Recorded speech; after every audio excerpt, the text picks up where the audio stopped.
You know when you're browsing online and you come across this just stunning interactive data visualization, and you just stop and wonder, how in the world did they build that? I'm not talking about your basic pie chart from Excel. I mean those really slick custom graphics that make data feel alive.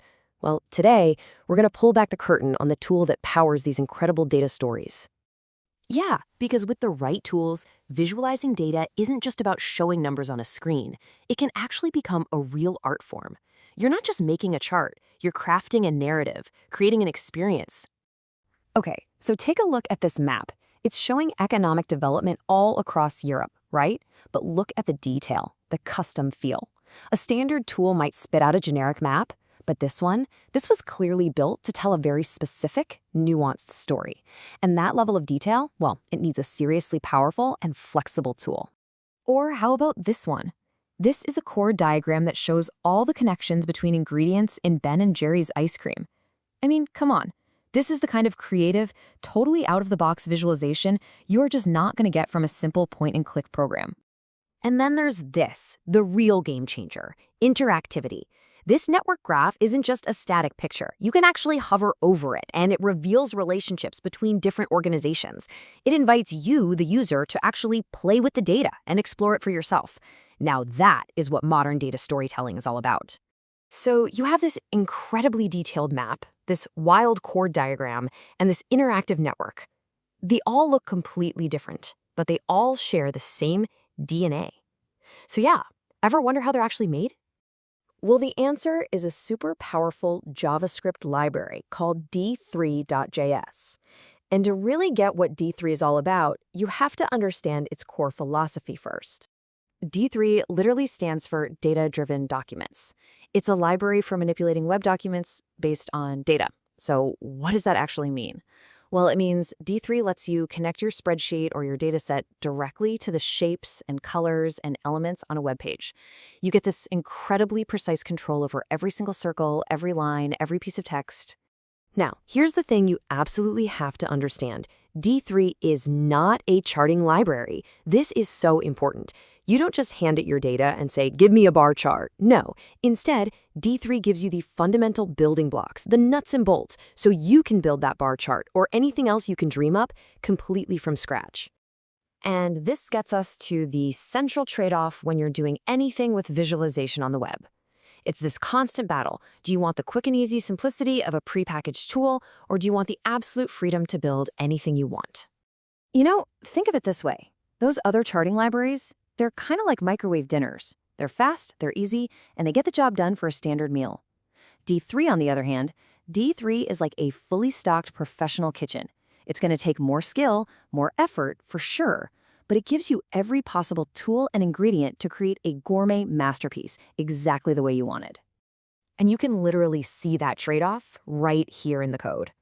On the left, you've got a charting library. The code to make a bar chart is short and sweet. Simple.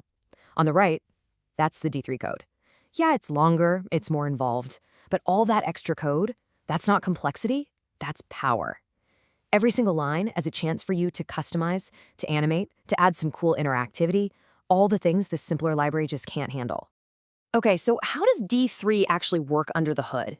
It might look intimidating from the outside, but its core process, the way it thinks, is actually surprisingly logical. It all boils down to these 4 basic steps. First, you load your data. Simple enough. Second, you bind that data to elements on the page. It's like telling the browser, hey, for every single city in my dataset, I want you to create one circle. Third, you translate your data into visual properties, like using population numbers to set how big each circle should be. And finally, you layer on that interactivity. This same 4-step process is the foundation for everything, from the most basic chart to the most complex, beautiful map. Now, to actually draw all these cool shapes, D3 needs a canvas to work on, and its canvas of choice is something called SVG. SVG stands for Scalable Vector Graphics. Now, unlike a photo, like a JPEG or a PNG, which is made of tiny pixels, SVGs are drawn with math. What does that mean? It means they stay perfectly sharp and crisp no matter how much you zoom in or what kind of screen you're looking at. And for high-quality data viz, that is absolutely essential. All right, here's a little quirk about SVG you just have to burn into your brain. The coordinate system starts at the top left corner, which is point 0, 0. Now, the x-axis goes to the right, just like you'd expect from math class, but the y-axis, it gets bigger as you go down. Remembering that one little detail is going to save you so many headaches, trust me. And here's the real magic of D3 and SVG. You don't need to be some kind of graphic designer, because even the most complex, jaw-dropping visualizations are all built from just a handful of really simple shapes. We call them geometric primitives, which is just a fancy way of saying we're talking about basic stuff: lines, circles, and rectangles. I mean, seriously, look at this. A line? It's just a start point and an end point. A rectangle? It's just its top left corner, a width and a height. That's it.